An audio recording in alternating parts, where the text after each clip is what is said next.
نحمده ونصلي على رسوله الكريم اما بعد فاعوذ بالله من الشيطان الرجيم بسم الله الرحمن الرحيم رب اشرح لي صدري ويسر لي امري واحلل عقدة من لساني يفقهوا قولي۔ اللہ سبحانہ وتعالی نے اس دنیا کو بنایا، مجھے اور آپ کو بھی اسی نے پیدا کیا۔ ایک مدت تک کے لیے اس دنیا میں ہم سب کو رہنا ہے۔ سوال یہ پیدا ہوتا ہے کہ ہم یہاں کیوں آئے ہیں، اس دنیا میں کیوں رہ رہے ہیں؟ کیا اس دنیا کے مزے کے لیے یا پھر اس کے بعد کچھ اور بھی ہے؟ تو ہم سب کو یہ جاننا چاہیے کہ اللہ سبحانہ تعالیٰ نے یہ دنیا اس لیے بنائی ہے تاکہ ہم اس سے اپنی آخرت کما سکیں، اپنی اصل زندگی کے لیے سامان تیار کر سکیں۔ قرآن مجید میں اللہ تعالیٰ فرماتے ہیں وَمَا خَلَقْنَا السَّمَاءَ وَالْأَرْضَ وَمَا بَيْنَهُمَا بَاطِلًا ذَلِكَ ظَنُّ الَّذِينَ كَفَرُوا فَوَيْلٌ لِّلَّذِينَ كَفَرُوا مِنَ النَّارِ۔ اور ہم نے آسمان اور زمین کو اور ان دونوں کے درمیان کی چیزوں کو بیکار نہیں پیدا کیا، یہ ان لوگوں کا گمان ہے جنہوں نے کفر کیا، سو ان لوگوں کے لیے جنہوں نے کفر کیا آگ کی صورت میں بڑی ہلاکت ہے۔ تو اللہ سبحانہ تعالیٰ نے اس کائنات کو ایک تدبیر کے تحت پیدا کیا ہے، ایک مقصد کے لیے پیدا کیا ہے، حق کے ساتھ اس کائنات کی تخلیق کی ہے، اور انسان کو اللہ تعالیٰ نے بیکار پیدا نہیں کیا۔ اللہ تعالیٰ فرماتے ہیں أَفَحَسِبْتُمْ أَنَّمَا خَلَقْنَاكُمْ عَبَثًا وَأَنَّكُمْ إِلَيْنَا لَا تُرْجَعُونَ۔ کیا تم سمجھتے ہو کہ ہم نے تمہیں بیکار بے مقصد ہی پیدا کیا اور یہ کہ بے شک تم ہماری طرف واپس نہیں لوٹائے جاؤ گے؟ تو انسان کی تخلیق کا ایک مقصد ہے۔ اس مختصر وقت کے لیے اللہ تعالیٰ نے ہمیں عقل، سمجھ، دل، دماغ دے کر جو پیدا کیا، تو اس کا مقصد یہ ہے کہ ہم اپنے رب کو پہچانیں، ہم اس کی عبادت کریں، ہم اس کے حکم کے مطابق یہاں جیے، اس کی اطاعت کریں، اور جب ہم اس دنیا سے واپس جائیں تو وہ ہم سے راضی ہو کر ہمیں اس اطاعت اور اس عبادت کے بدلے میں جنت عطا فرمائے۔ قرآن مجید میں اللہ تعالیٰ فرماتے ہیں اِنَّا خَلَقْنَا الْإِنسَانَ مِن نُطْفَةٍ أَمْشَاجٍ نَبْتَلِيهِ فَجَعَلْنَاهُ سَمِيعًا بَصِيرًا، کہ بلا شبہ ہم نے انسان کو ایک ملے جلے پانی کے قطرے سے پیدا کیا کہ ہم اسے آزمائیں، سو ہم نے اسے خوب سننے والا، خوب دیکھنے والا بنا دیا۔ تو گویا انسان کی تخلیق امتحان کے لیے ہے کہ وہ کرتا کیا ہے۔ اور قرآن مجید میں سورۃ الملک میں بھی اللہ تعالیٰ فرماتے ہیں الذی خلق الموت والحیاۃ لیبلوکم ایکم احسن عملا، کہ اس نے زندگی اور موت کو بنایا یہ دیکھنے کے لیے کہ تم میں احسن عمل کون کرتا ہے، سب سے اچھے کام کون کرتا ہے۔ اور قیامت کے دن ہم سے اس عمر کے بارے میں سوال کیا جائے گا۔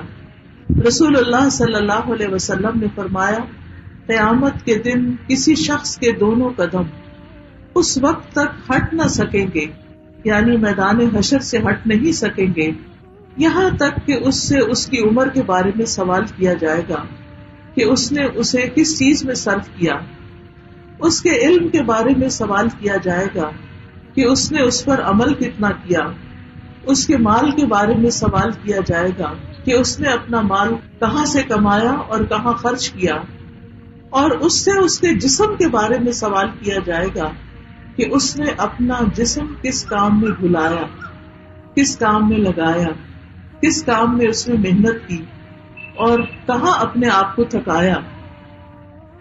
ہم سب جانتے ہیں کہ یہ دنیا ہمیشہ کے لیے نہیں ہے، یہ عارضی وطن ہے، یہ پرماننٹ ریزیڈنس نہیں ہے، یہ وقتی ٹھکانہ ہے۔ آج ہم اس دنیا میں کھا رہے ہیں، پی رہے ہیں، لیکن اس کے ساتھ ساتھ ہمیں آخرت میں اپنے انجام کی تیاری بھی کرنی ہے۔ دنیا پر راضی ہو کر نہیں بیٹھ جانا۔ قرآن مجید میں اللہ تعالیٰ فرماتے ہیں اَرَضِیتُم بِالْحَیَاةِ الدُّنْیَا مِنَ الْآخِرَةِ فَمَا مَتَاعُ الْحَیَاةِ الدُّنْیَا فِی الْآخِرَةِ إِلَّا قَلِیلٌ۔ کیا تم آخرت کے مقابلے میں دنیا کی زندگی پر خوش ہو گئے ہو؟ تو دنیا کی زندگی کا سامان آخرت کے مقابلے میں بہت تھوڑا ہے، یعنی جو کچھ آگے ملنے والا ہے وہ تو بہت زیادہ ہے، اور یہاں انسان کو اگر پوری دنیا کی دولت بھی مل جائے تو وہ آخرت کے مقابلے میں بہت کم ہے۔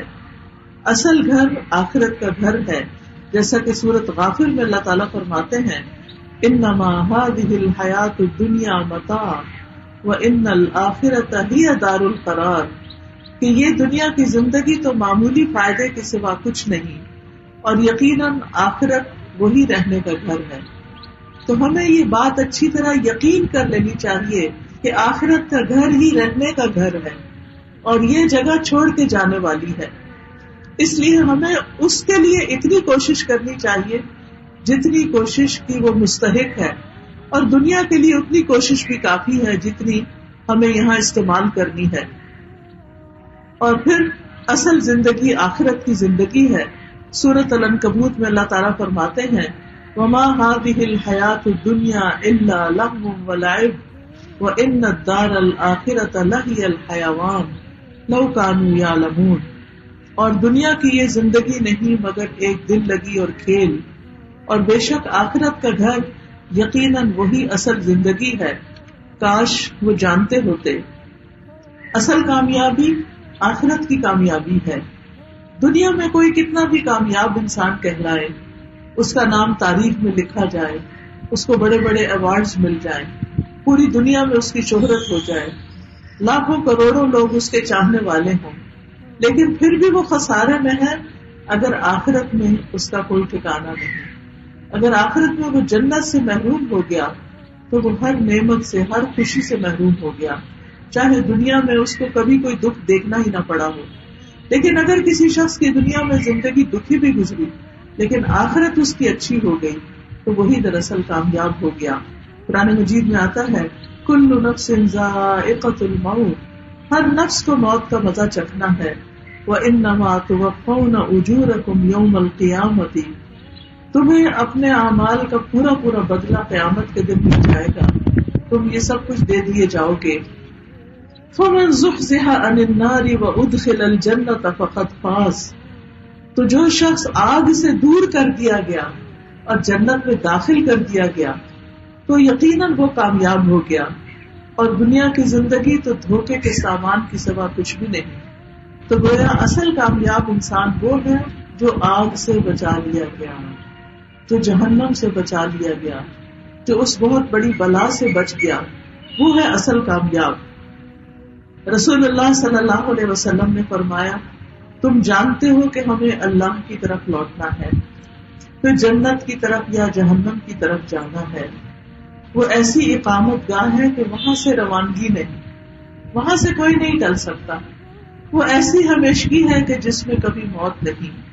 وہاں ایسے جسم ہوں گے جو مرنے والے ہی نہیں ہوں گے، جن میں موت ہی نہیں آئے گی۔ جو جنت میں گیا اس کو بھی موت نہیں آنے والی، اور جو جہنم میں گیا اس کو بھی موت نہیں آنے والی۔ تو اصل کامیاب پھر وہ ہے کہ جو جہنم سے بچا دیا گیا۔ فمن زحزح عن النار وادخل الجنۃ فقد فاز، جو جہنم سے بچا لیا گیا اور جنت میں داخل کر دیا گیا وہ دراصل کامیاب ہوا۔ تو اس لیے اس دنیا میں رہتے ہوئے ہمارا سب سے بڑا غم، فکر، پریشانی یہ ہونی چاہیے کہ ہم وہاں کی آگ سے بچ جائیں۔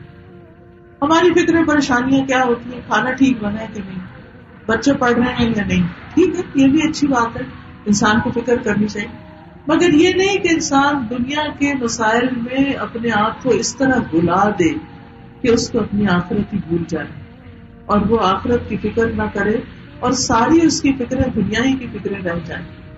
ہم صبح سے شام تک جن چیزوں کے بارے میں پریشان ہوتے ہیں، ہم جن چیزوں کے بارے میں لوگوں کو دعاؤں کا کہتے ہیں، ہم جن چیزوں کے بارے میں دن رات غم کرتے رہتے ہیں، اگر آپ دیکھیں تو وہ زیادہ تر دنیا ہی کے ہوتے ہیں۔ ان میں آخرت کا غم کم ہی لوگوں میں پایا گیا ہے کہ وہاں کیا بنے گا۔ سب لوگوں کو یہی فکر ہوتی ہے کہ یہاں ہمارا کیا ہوگا، بچے کی شادی کہاں ہوگی، ہوگی یا نہیں ہوگی، کب ہوگی، پھر اس کے بعد کیا ہوگا، پھر اس کے بچے ہوں گے یا نہیں ہوں گے، پتہ نہیں ہماری نسل چلے گی یا نہیں چلے گی، پتہ نہیں ہمارے بڑھاپے کا کیا ہوگا. اس طرح کی طرح طرح کی فکریں ہم کرتے رہتے ہیں. حالانکہ دنیا میں جتنے لوگ آئے ہیں وہ ان سارے مسائل سے گزر کر پار کر کے آخرت میں چلے گئے. اب انہیں یہ یاد نہیں ہوگا کہ دنیا میں ہم کیا کھاتے تھے اور دنیا میں ہم کیسے رہتے تھے اگر وہاں ان کی زندگی تکلیف میں.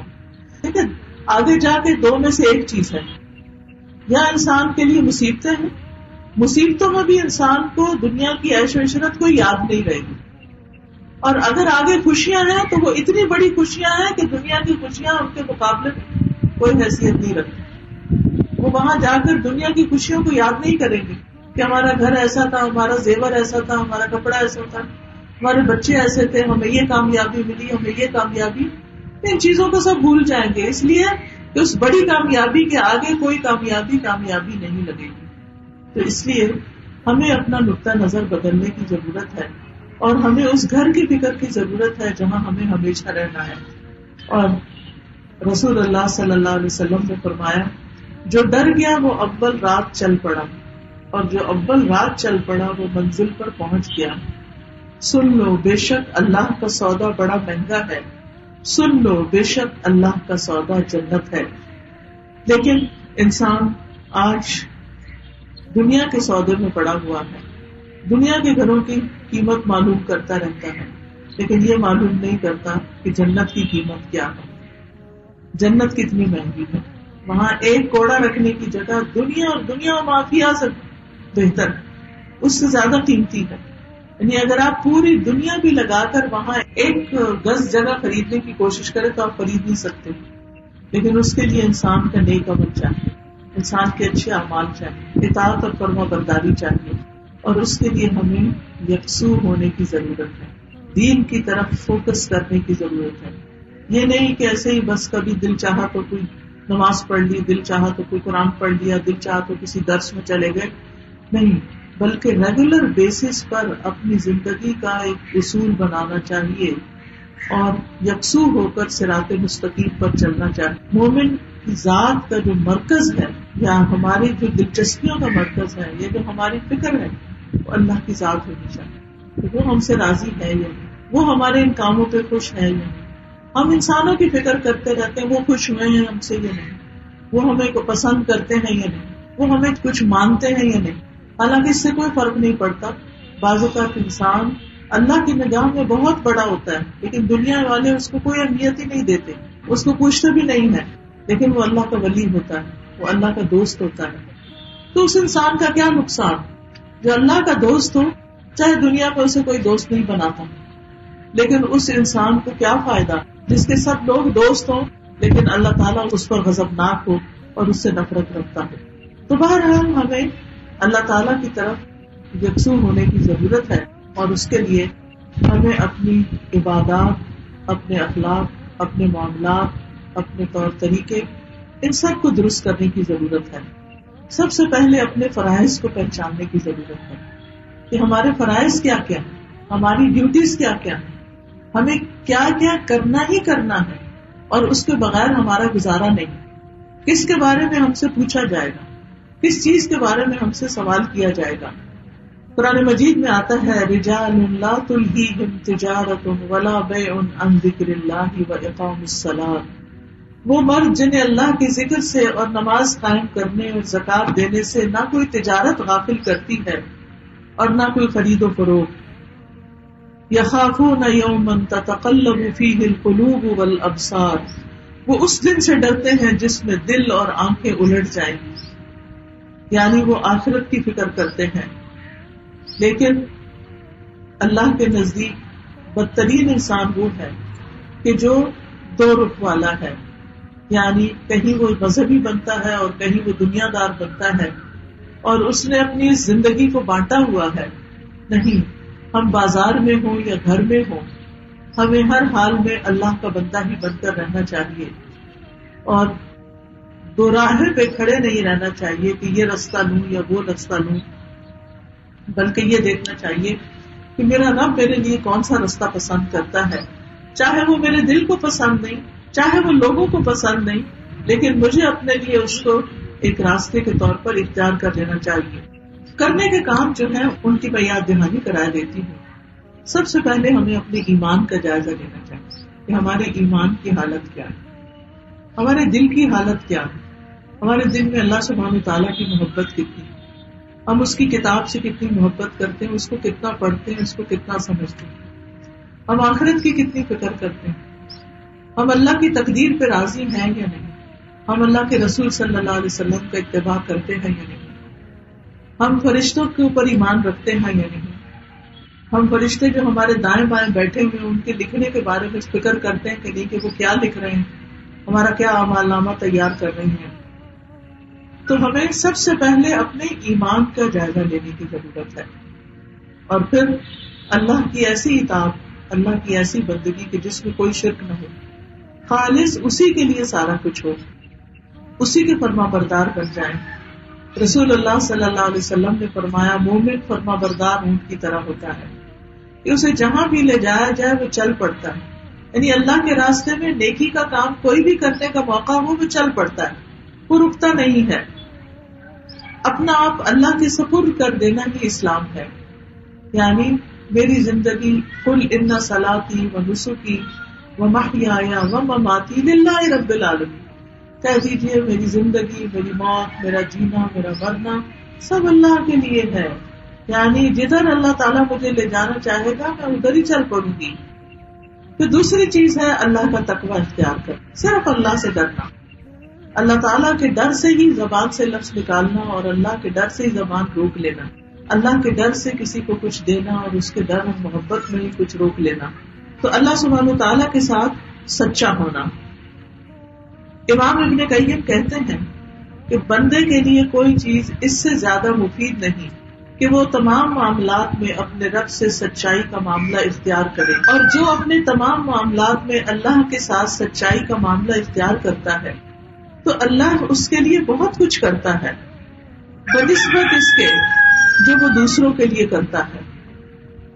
یعنی اللہ دوسروں سے زیادہ اس کو عطا کرتا ہے. سبحان اللہ، کتنی بڑی خوشخبری ہے اس بات میں کہ جو اللہ کے ساتھ سچا ہوتا ہے، اللہ کی رضا کو دیکھتا ہے، تو پھر اللہ تعالیٰ اس کے ساتھ اس سے بھی زیادہ بہتر معاملہ کرتا ہے. دوسرا کام جو ہے وہ صراط مستقیم پر رہنا ہے. قرآن مجید میں آتا ہے وَأَنَّ هَذَا صِرَاطِي مُسْتَقِيمًا فَاتَّبِعُوهُ وَلَا تَتَّبِعُوا السُّبُلَ فَتَفَرَّقَ بِكُمْ عَنْ سَبِيلِهِ ذَلِكُمْ وَصَّاكُمْ بِهِ لَعَلَّكُمْ تَتَّقُونَ. اور یہ کہ بے شک یہی میرا راستہ ہے، سیدھا راستہ، بس اس پر چلو اور دوسرے راستوں پر نہ چلو کہ وہ تمہیں اس کے راستے سے جدا کر دیں. یعنی اللہ کے راستے سے ادھر ادھر نہیں ہونا، اللہ کے دین کے راستے پر ہی چلتے چلے جانا ہے. اگر ذرا بھی ادھر ادھر ہوئے تو وہ کہیں سے کئی شیطان دھکا کے لے جائیں گے. بہت سے لوگ ہوتے ہیں وہ قرآن پڑھتے ہیں، سمجھتے ہیں، اللہ کے راستے پر آ جاتے ہیں، پھر وہ چھوڑ دیتے ہیں. نتیجہ کیا ہوتا ہے؟ وہ بھٹک جاتے ہیں، ادھر ادھر ہو جاتے ہیں، اور کاموں اور مشغلوں میں لگ جاتے ہیں. تو نہ وہ دین کے نہ دنیا کے.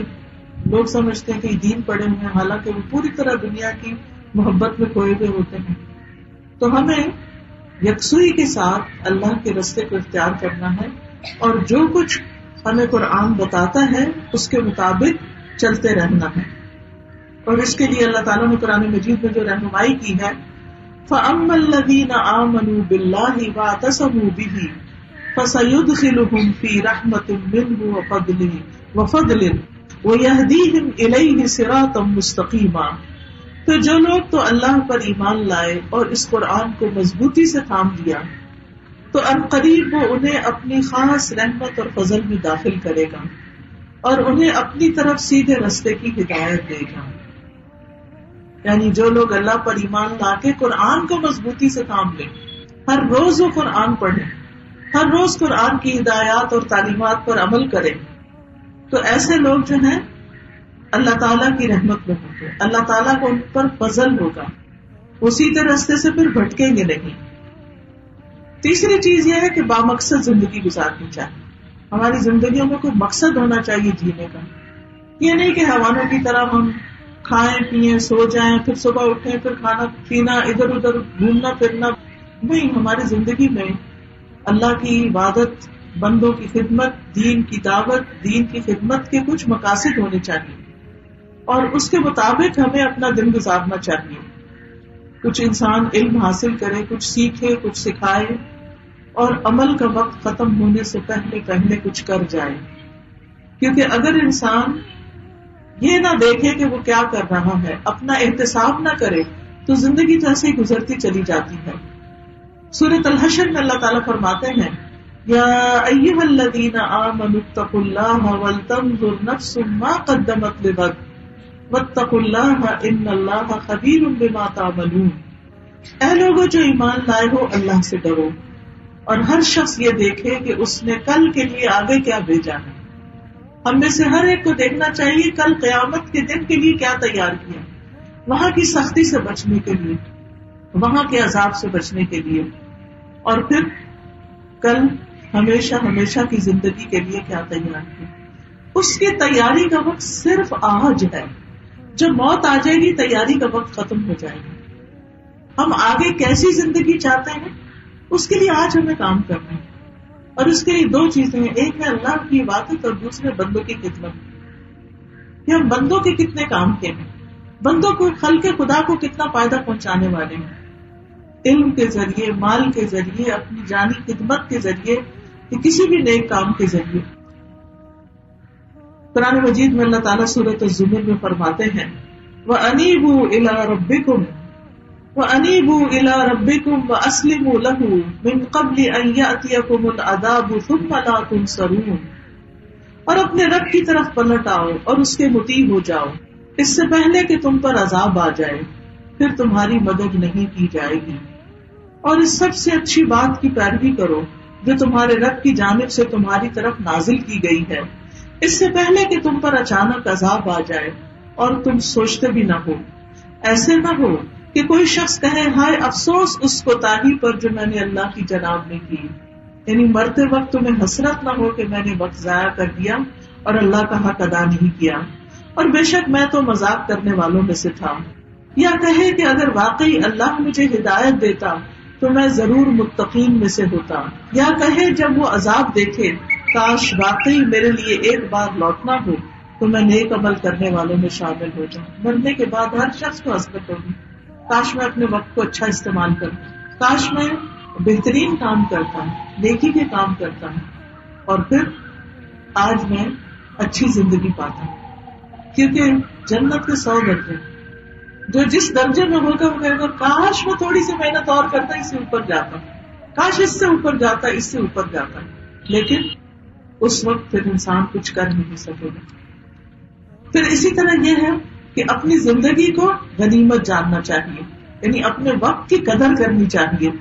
ابن عباس کہتے ہیں کہ رسول اللہ صلی اللہ علیہ وسلم نے ایک شخص کو نصیحت کرتے ہوئے فرمایا کہ 5 چیزوں کو 5 چیزوں سے قبل غنیمت سمجھو. اپنی جوانی کو بڑھاپے سے پہلے، یعنی جب تک ہمت ہے، طاقت ہے، صحت ہے، اس کو بوڑھا ہونے سے پہلے پہلے استعمال کر لو. اور اپنی صحت کو بیماری سے پہلے، اور اپنی مالداری کو فقیری سے پہلے، اور اپنی فراغت کو اپنی مصروفیت سے پہلے، اور اپنی زندگی کو اپنی موت سے پہلے. یعنی ان چیزوں سے فائدہ اٹھا لو، کیونکہ ان میں سے جب کوئی ایک چیز بھی چلی جاتی ہے تو انسان مجبور بےکس ہو کر رہ جاتا ہے، پھر وہ کچھ کر نہیں پاتا. ابن عباس کہتے ہیں 2 نعمتیں ایسی ہیں کہ نبی صلی اللہ علیہ وسلم نے فرمایا 2 نعمتیں ایسی ہیں جن کے بارے میں اکثر لوگ خسارے میں ڈالے گئے ہیں، ایک تندرستی اور دوسرے فراغت. یعنی جب یہ 2 چیزیں ملتی ہیں تو انسان ادھر ادھر ان کو ضائع کرنا شروع کر دیتا ہے، اور جب یہ ہاتھ سے جاتی ہیں پھر انسان ہاتھ ملتا ہے اور پھر وہ چیزیں واپس نہیں آتی. تو ہمیں موت سے پہلے پہلے اس زندگی سے فائدہ اٹھانا ہے.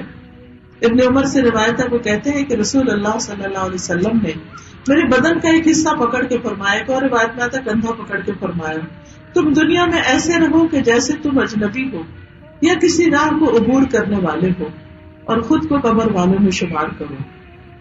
مجاہد کہتے ہیں پھر ابن عمر نے مجھ سے فرمایا کہ صبح ہو جائے تو شام کا بھروسہ نہ کرو، شام ہو جائے تو صبح کا انتظار نہ کرو. بیماری آنے سے پہلے صحت اور موت آنے سے پہلے زندگی سے فائدہ اٹھا لو، کیونکہ اے عبداللہ تمہیں نہیں پتا کل تمہارا نام کس میں ہوگا، یعنی مردوں میں ہوگا یا زندوں میں ہوگا. چوتھا کرنے کا کام جو ہے وہ تزکیہ کرنا، اپنی صفائی کرتے رہنا. صفائی جیسے ہمارے جسم کو صفائی کی ضرورت ہوتی ہے، ہم اگر نہائے نہیں تو ہمارے اپنے اندر سے اسمیل آنے لگتی ہے، ہم ٹوتھ برش یا مسواک نہیں کریں تو منہ سے اسمیل آنے لگتی ہے، ہم اپنا بستر نہیں بدلے تو اس میں سے اسمیل آنے لگتی ہے، کپڑے نہیں بدلے تو وہ بوجھل ہو جاتے ہیں انسان کو، اپنے پاؤں کی صفائی نہیں کرے، اپنے سر کی صفائی نہیں کرے، اپنے گھر کی صفائی نہیں، یعنی کس چیز کی صفائی نہیں چاہیے ہوتی، حتیٰ کہ پودوں کے اوپر بھی مٹی پڑ جاتی، پانی نہیں ڈالنا تو ان کا بھی کوئی رنگ روپ نہیں رہتا۔ تو آپ تو خواتین ہیں، یعنی آپ کو پتہ ہی ہے کہ ایک ایک چیز کی صرف اور پھر صرف ظاہر کی نہیں، درازیں کھول کھول کے اور الماریاں کھول کھول کے اور اندر کی اسٹور کھول کھول کے صفائی کرنی پڑتی ہے، خاص طور پہ کراچی میں کہ جہاں پر ہیومیڈیٹی ہوتی ہے کہ آپ زیادہ عرصہ کوئی چیز بند نہیں رکھ سکتے کہ وہ خراب ہونے کا ڈر ہے۔ ایسے ہی انسان کو اپنے اندر کی بھی صفائی کی ضرورت رہتی ہے، کیونکہ اس کے بغیر انسان میلا ہونے لگتا ہے۔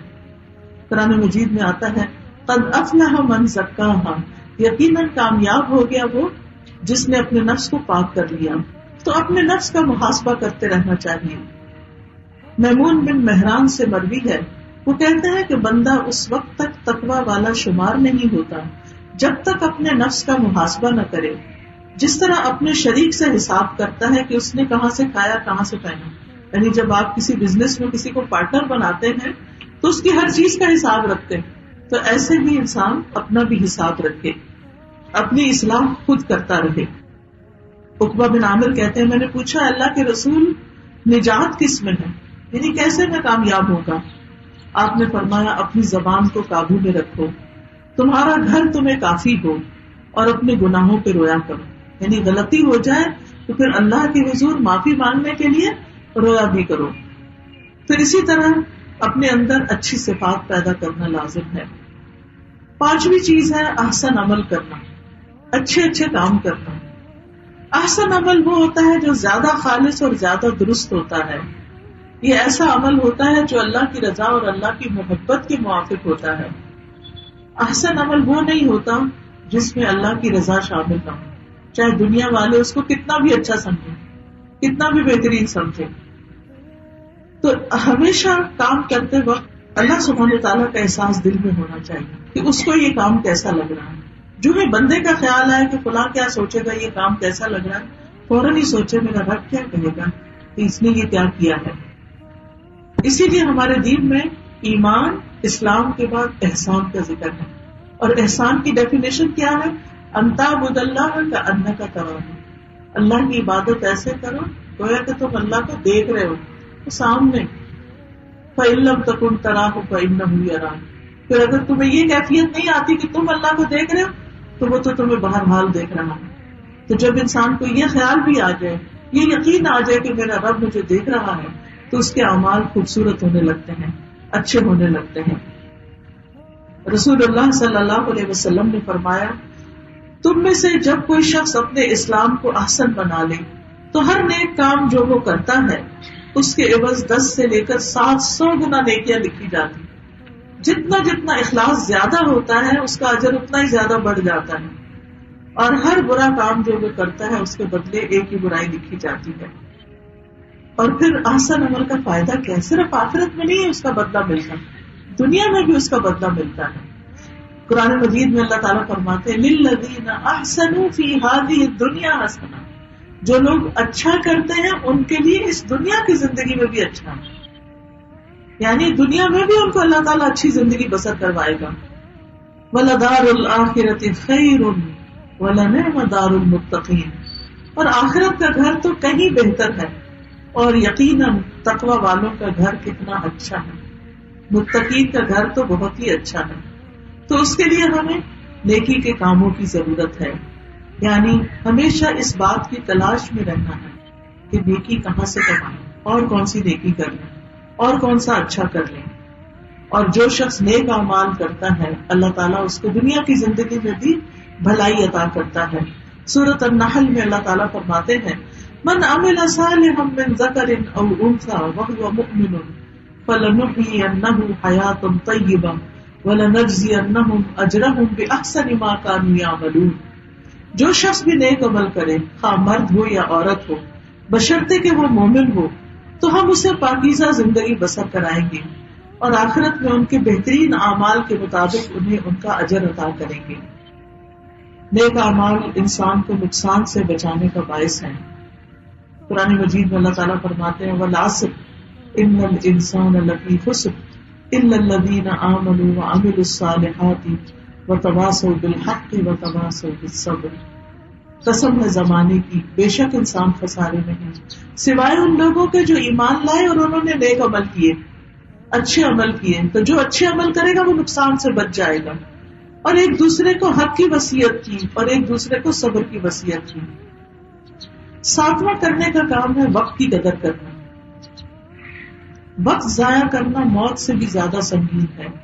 ابن قیم کہتے ہیں وقت کو ضائع کرنا موت سے زیادہ برا ہے، کیونکہ وقت کو ضائع کرنا تمہیں اللہ اور آخرت کے گھر سے کاٹ دے گا، اور موت تمہیں دنیا اور اس کے رہنے والوں سے کاٹ دے گی۔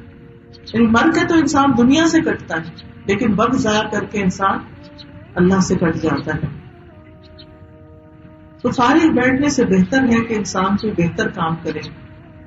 عقبہ بن عامر کہتے ہیں کہ رسول اللہ صلی اللہ علیہ وسلم اس حال میں تشریف لائے کہ ہم صفہ میں تھے، تو آپ نے فرمایا کیا تم میں سے کوئی یہ پسند کرتا ہے کہ وہ روزانہ صبح بطحان یا عقیق کی طرف جائے اور وہاں سے بغیر گناہ اور بغیر قطع رحمی کے 2 بڑے بڑے کوہان والی اونٹنیاں لے آئے؟ ہم نے عرض کیا اللہ کے رسول ہم سب اس کو پسند کرتے ہیں۔ آپ نے فرمایا تم میں سے کوئی صبح مسجد کی طرف نہیں جاتا کہ وہ اللہ عز و جل کی کتاب کی 2 آیتیں سیکھے، خود سیکھے یا سکھائے، یہ اس کے لیے 2 اونٹنیوں سے بہتر ہے، اور 3 سے بہتر، اور 4 سے بہتر ہے۔ اس طرح آیتوں کی تعداد اونٹنیوں کی تعداد سے بہتر ہے۔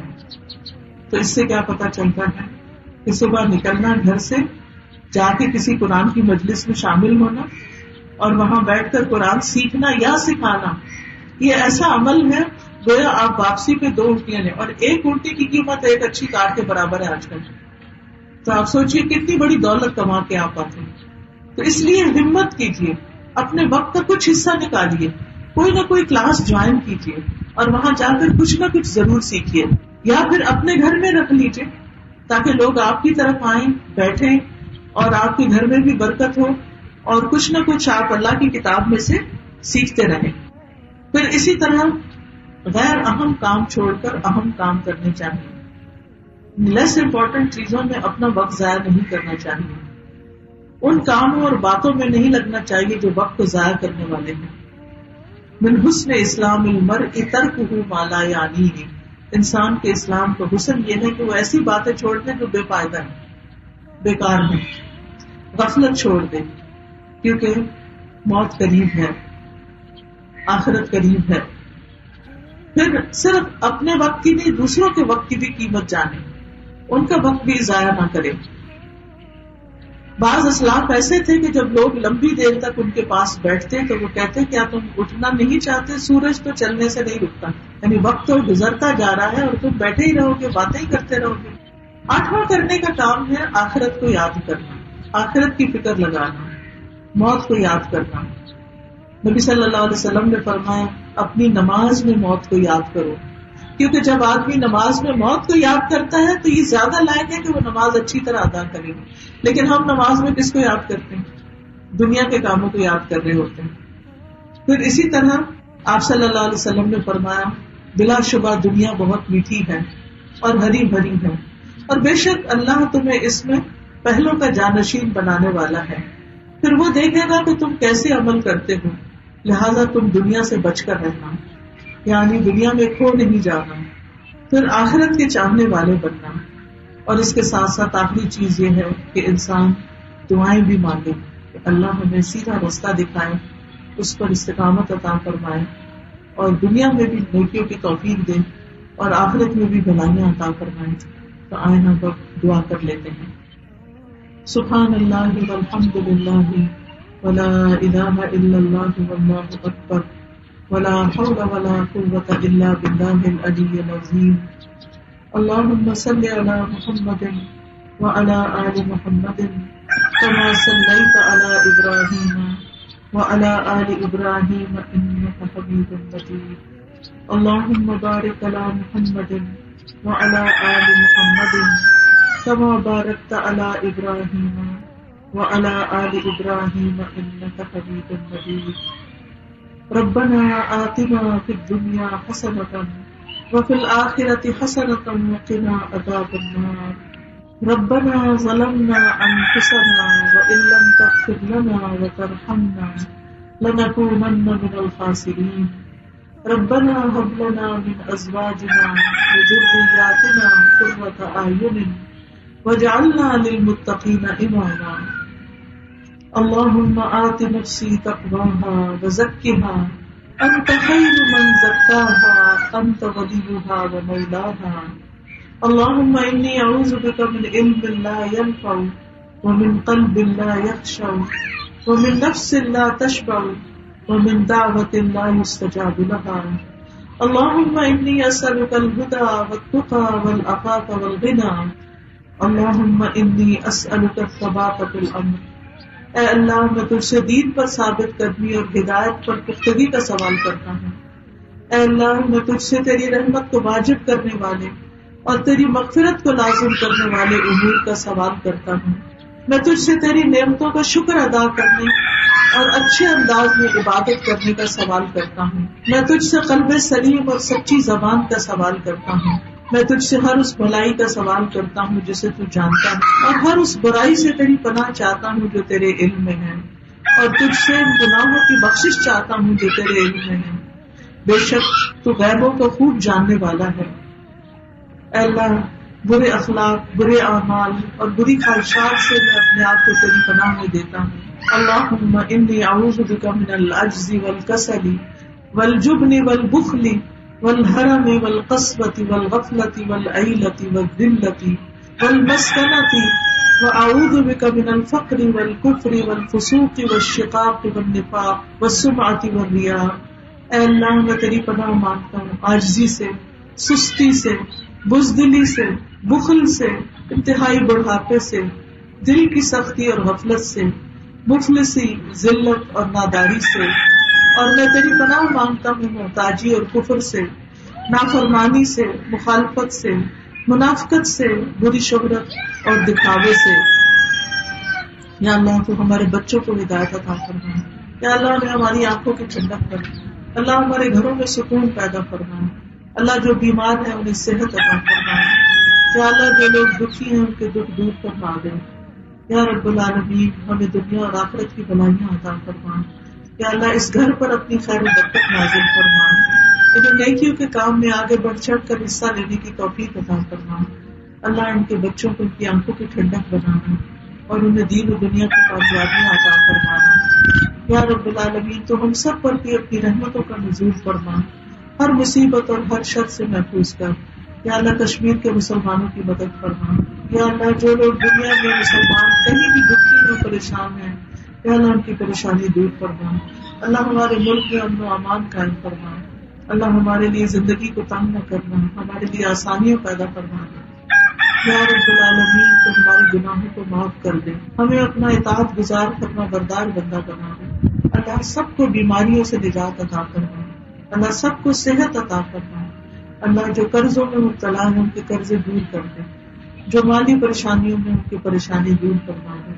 اللہ تو سب کے لیے آسانیاں فرما. جو بھی اس مجلس میں آیا ہے ان کے دلوں میں جو دعائیں اور نیک تمنائیں ہیں ان کو پورا فرما. ربنا تقبل منا انك انت السميع العليم وتب علينا انك انت التواب الرحيم. وصلى الله تعالى على خير خلقه محمد وعلى آله واصحابه واهل بيته اجمعين برحمتك يا ارحم الراحمين. یہ مرغا جو اتنا بول رہا تھا، آپ کو معلوم ہے مرغا کب بولتا ہے؟ جب اس کو کیا نظر آتا ہے؟ فرشتے نظر آتے. تو ہمیں امید ہے کہ اللہ تعالیٰ نے ہماری اس مجلس کے لیے بھی فرشتے بھیجے ہوں گے اور ایک اچھی نشانی ہے. اگرچہ آپ ڈسٹرب ہو رہے ہوں گے لیکن جب مجھے یہ خیال آیا کہ فرشتے نظر آتے ہیں مرغے کو تو پھر وہ بولتا ہے، آزاد دیتا ہے، تو پھر میرا دل مطمئن ہو گیا. تو جزاکم اللہ خیرا کثیرا.